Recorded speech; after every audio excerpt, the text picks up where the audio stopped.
Alright, so I got this pretty much working. The D104 had a bad cord, and I think the element's bad too.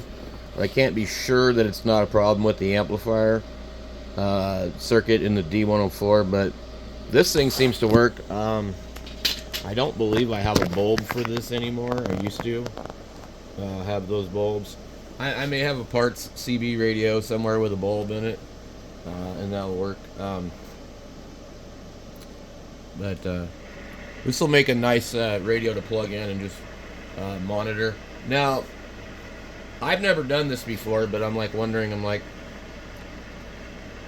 what if I put a CB antenna in my backyard in the middle of my loop? If I get on HF with legal limit, is it going to blow up my radio? I kind of wonder. So, I've never done it before, but I've thought about it, like just having a CB radio that's on during the day on an antenna. And I don't care about talking on there, I just want to listen. But just like have a radio that's on during the day. And like I've got an IMAX 2000 over here.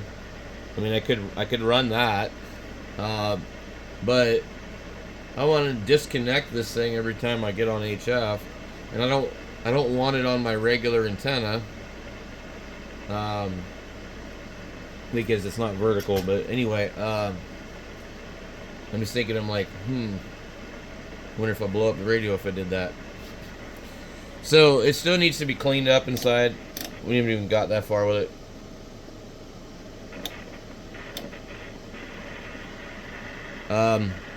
Might be some people in Hawaii on here. Channel 11 seems to be their channel. It's 7 p.m. So, pretty much done for the day on this one. I gotta go inside and get some dinner. This stuff really, excites me. I couldn't tell you why. I guess maybe because when I was a kid, I had a CB radio for about a year, and all these older people were on the radio talking about their radios, and they were talking about fixing radios. They were talking about unlocking radios, and I mean, like, they were having fun.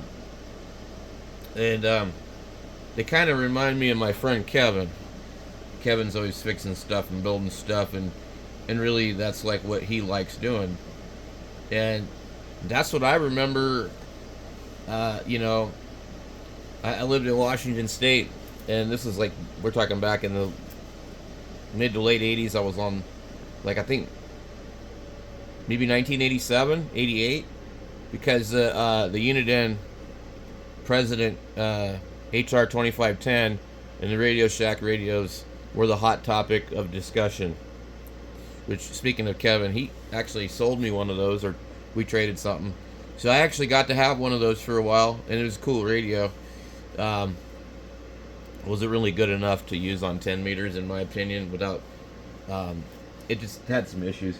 It was starting to get black in the corners of the screen, so I sold it to some guy, and he was like...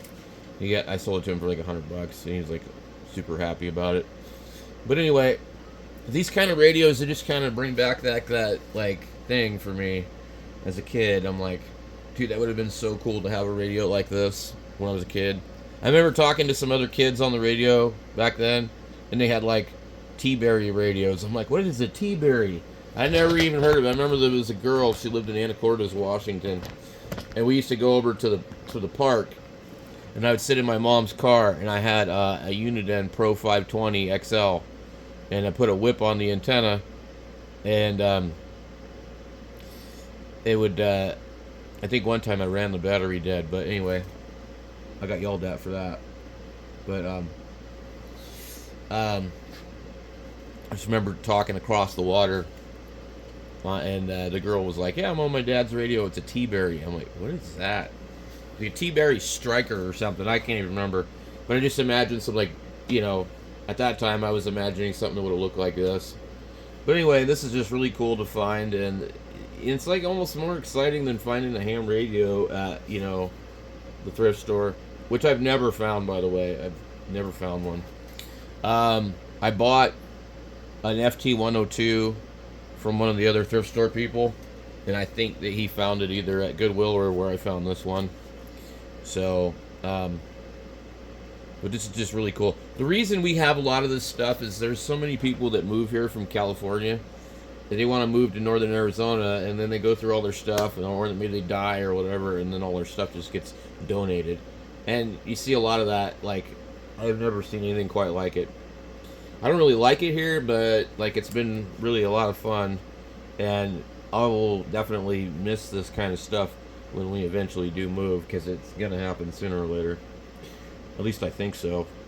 I mean, who knows? I mean, who